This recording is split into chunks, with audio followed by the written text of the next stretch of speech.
Hey guys, good afternoon, everyone.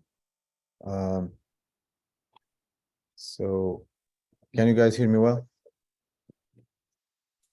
Yep. Okay. Yes. Okay, so Yes. um, today, I think one of you requested to talk a little bit about chest pain. I don't think it's a bad idea to talk about chest pain, although we really don't do emergency medicine or acute medicine most of the time. But any one of us may have some kind of exposure to chest pain patient, and you really need to know what to do.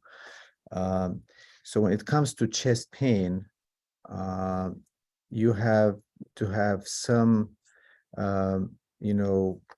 differential diagnosis in your mind, right? You have to characterize the chest pain, where it's coming from, what kind of chest pain, if there's any radiation, the severity of the chest pain, if it ever happens before, and you have to see if there are any kind of associated symptoms with the chest pain. For instance, chest pain with some GI discomfort may indicate inferior MI, for instance, or maybe related to some esophageal issues that you have to really be careful about. And also when it comes to chest pain, you have to know that chest pain may be related to organs in the chest itself, such as the heart, the lungs, and the aorta and mediastinal area as well. So any kind of chest pain, you really need to use your clinical judgment for the chest pain, but you have to have three things in your differential diagnosis, and that's very important for us. Very important for your patient, for the disease that you're trying to identify and treat, and from legal perspective, because a lot of lawsuits can actually be filed for missing something related to chest pain, because a lot of major diseases can present as chest pain symptom. So number one, you have to think about acute coronary syndrome, ACS. Is there any reason for you to get EKG on your patient? The EKG is going to give you a lot of information, and it's going to give you a lot of reassurance if you are thinking about cardiac related issue. So EKG is very important. Acute coronary syndrome should be in the back of your mind. Number two is PE. If there any reason for your patient to have a PE, if you're in assisted living facility or rehab facility where, patient had some kind of intervention, ortho intervention or some kind of surgical intervention. So PE should be one of the differential diagnoses, and you really have to have a high suspicion for PE. And remember, actually, not only procedures can give you PEs, but, a lot of heart failure patients, after sepsis or pneumonia or stuff like that can actually have a PE as a complicating factor in the next 2-3 weeks after initial presentation. So you have to think about that. And you have to think about aortic dissection. And, if you have difficulties sometimes, teasing out aortic dissection, you can note that you're thinking about aortic dissection, and you can measure blood pressure in both arms. So measuring blood pressure in both arms will, at least give you an idea if there's more than 15-20 millimeters mercury difference in both arms. You have to think about aortic dissection, and that needs to be ruled out. So when it comes to the acute coronary syndrome, if you can talk to your patient and ask about their history is very important in these kind of patients. The presenting symptom, associated symptoms, and the history, if there's any history of stenting, CABG, peripheral vascular disease, if the patient is vasculopath, if the patient has a history of smoking, risk factors in general for coronary artery disease, it should increase your suspicion about acute coronary syndrome. And remember, there is very important practical thing that you can ask your patient, which is, have you had this chest pain before? Have you had MI before? When you had your MI or before you got your stent, what kind of presenting symptom you had? Did you go to the hospital because of chest tightness, or you had a surgery had to be done and they did stress test and they found abnormality and they did the stent for you? So try to tease out the history of the coronary artery disease in these kind of patients, because the number one risk factor for acute coronary syndrome is previous acute coronary syndrome. In other words, if you have history of stenting in the past, likelihood of having events in the future is very high. For PE, uh, it's really tough on physical exam. You just need to have high suspicion for PE. And if you feel that the patient has risk factor for PEs and he's a little bit or she's a little bit tachycardic, oxygen saturation a little bit on the lower side, in the low 90s, alongside chest tightness or chest pain, especially when you take a deep breath, in that case, PE may need to be ruled out. Do you really need to ship your patient all the time for CT angio? Trust me, we struggle with that all the time in clinic, hospital, and probably in facilities. But make no mistake, if you feel that your patient has high risk of having PE, then just be vigilant. It's not like STEMI. You have to catch it early, right? So you have to catch it early, yes, but not within like 90 minutes to 120 minutes or something like that. But just keep an eye on your patient and keep checking on your patient. If the chest pain doesn't go away, patient having tightness alongside shortness of breath, a little bit of sinus tachycardia or atrial fibrillation, then PE maybe need to rule out, maybe needed to be ruled out. So that's very important. When it comes to aortic dissection, is extremely rare, but extremely lethal. So aortic dissection, if you have ascending aortic dissection or type A aortic dissection, every 1 hour, your mortality increased by 1%.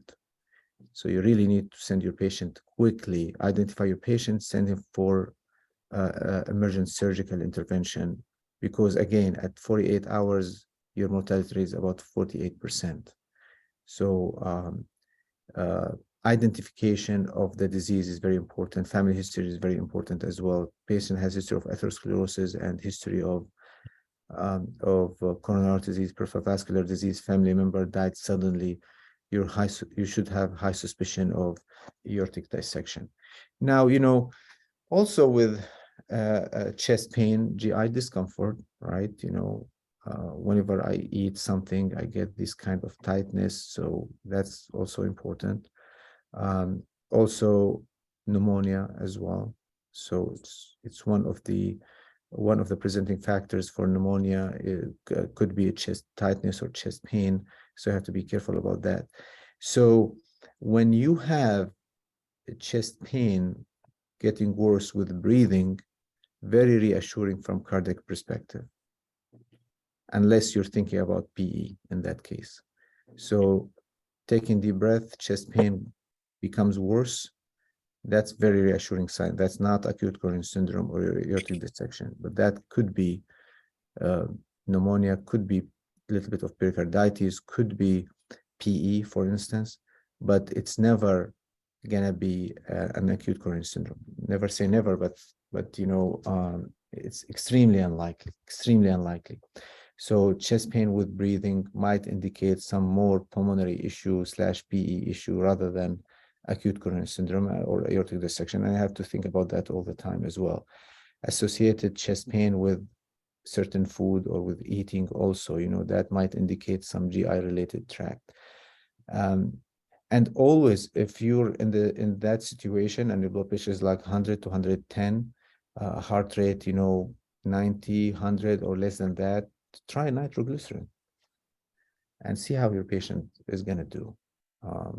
In medicine, the art of medicine is really to do interventions which can be diagnostic but safe at the same time. So if blood pressure is 80, don't give nitroglycerin, but blood pressure is like 100, above 100, 150, 160, give nitroglycerin and see the response to that.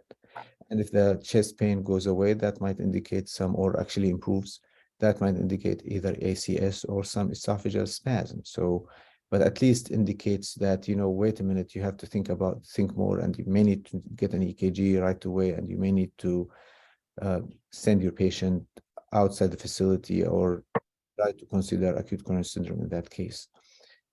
So chest pains, and we see that in the clinic all the time. We make a living out of it. Chest pain less than 2-3 minutes is never cardiac also. So, chest pain for seconds is never cardiac. Chest pain, cardiac related, is sometimes tightness, sometimes discomfort, sometimes squeezing, sometimes a little bit epigastric discomfort lasting for minutes, yes.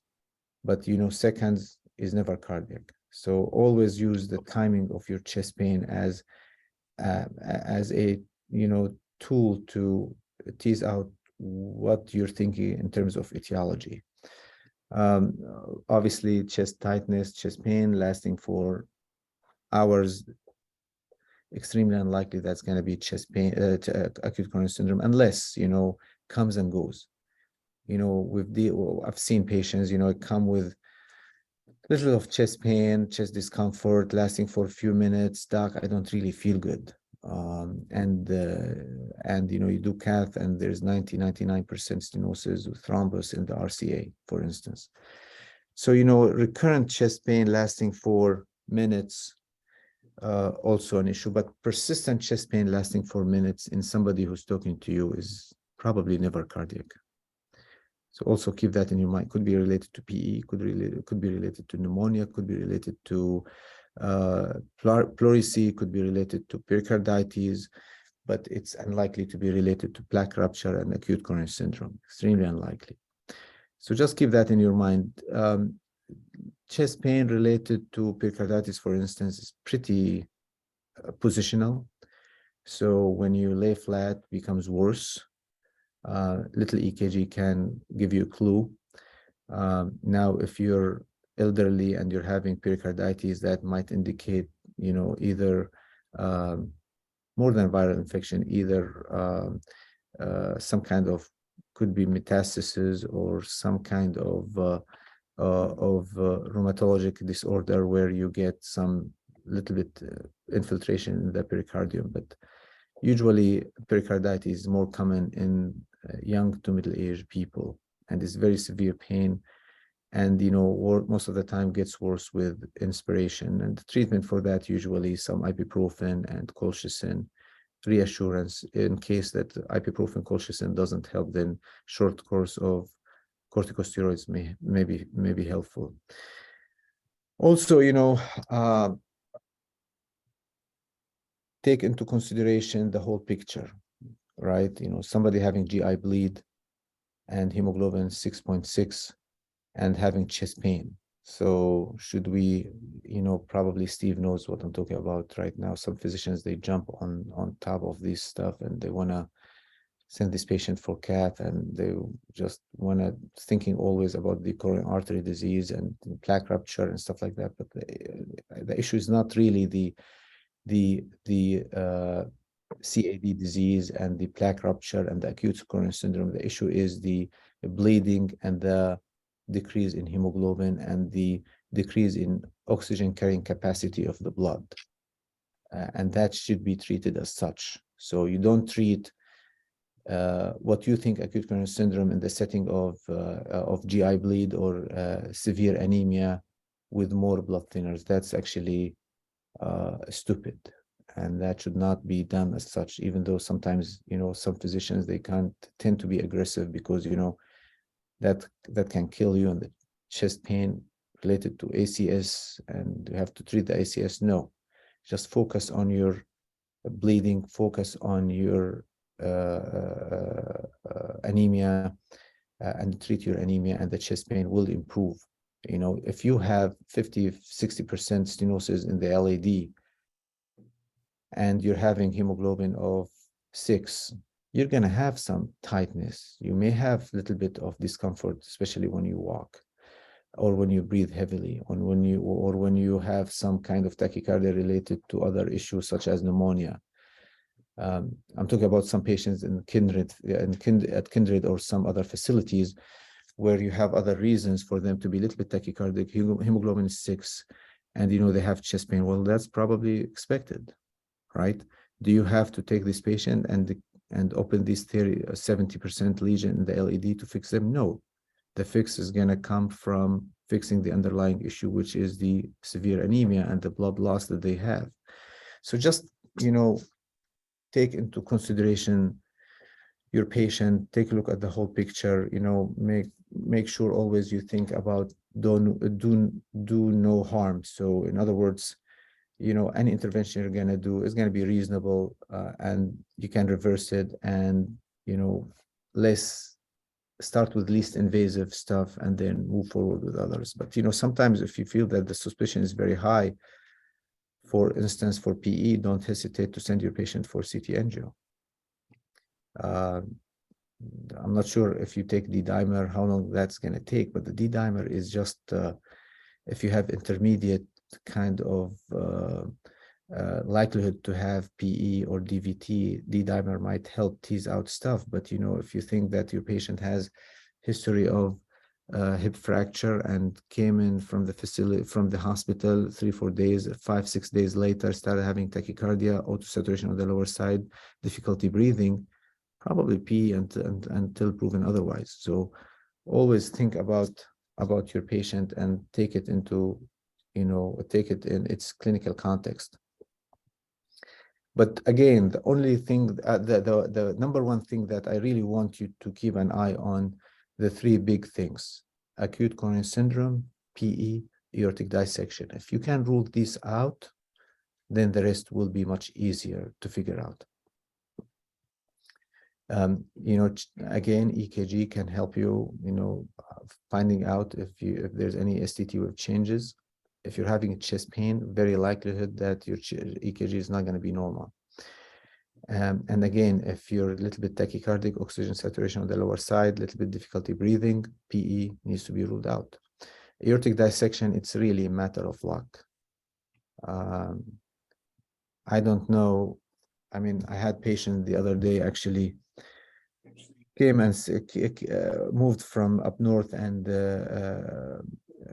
he had history of ascending aortic dissection, type A dissection 10 years ago. He's a very young guy. He was 49 years old when that happened. And he just did not feel well, and something wrong with me, and a little bit back discomfort. So nobody paid attention to that, went to the ER a couple of times until he had a little bit difficulty, moving his legs while he was walking. And his physician told him, maybe you have something in your back. He did CT scan of the back and showed that there is enlarged aorta. That was without contrast, sent him for CT angio. And then he had ascending aortic dissection, type A dissection, extending all the way to the iliacs. He's one of those very rare people who survived it. But, I don't know. It's really extremely tough to send or to think about, any patient comes to you with a little bit discomfort and sending them for CT angio, rule out the aortic dissection. That's really takes, it'll be difficult. But sometimes, if you have high suspicion, check pulses, feel pulses in legs and arms. Try to measure blood pressure in both arms. Try to do less invasive stuff, and try to figure out if your patient may have an indication for aortic dissection. And sometimes if you're lucky, you're lucky. If you're not lucky, it is what it is. Just we require from everybody to be reasonable, not to be a dean of medical school at Harvard. Just be reasonable, and that's what is required from everybody. So again, if you rule out these 3, I think the rest will be easier.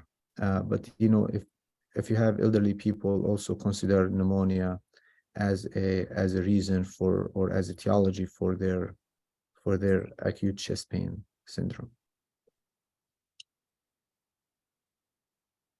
Any questions, guys? Yeah, I have one, Dr. Graham. Yes, ma'am. So kind of on the same topic, when you have someone without chest pain but elevated troponins, which I've seen a couple times already, Yes, how do you go about like ruling out ACS yes, versus like kidney injury? yes, yes, that's very important. If the troponin is flat, that indicates chronic troponin leak.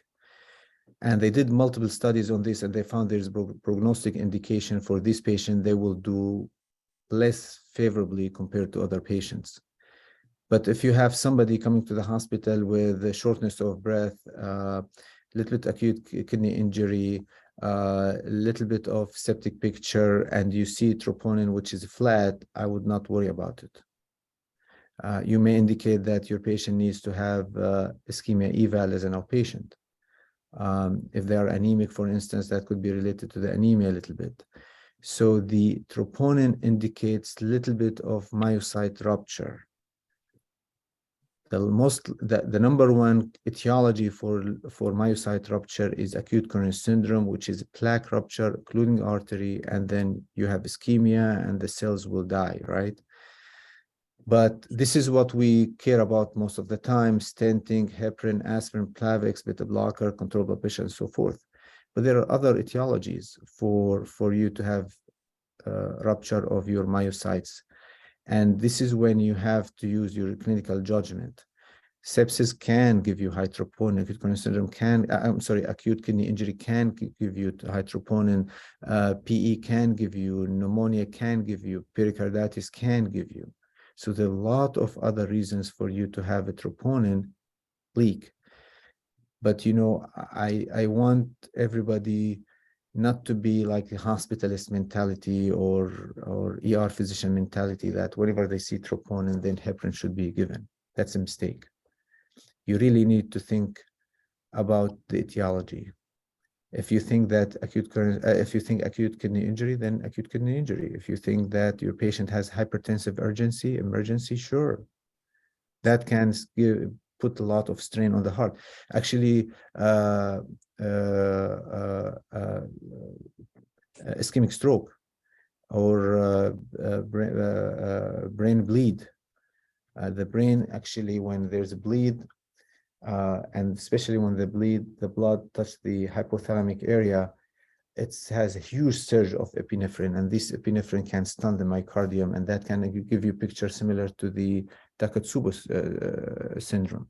So be very careful about troponin, and not every troponin needs to be treated with heparin, and not every troponin acute coronary syndrome.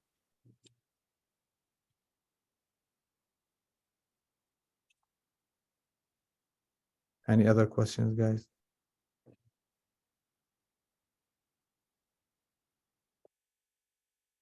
Okay. Thank you, though. Good to see Thank all you. of you.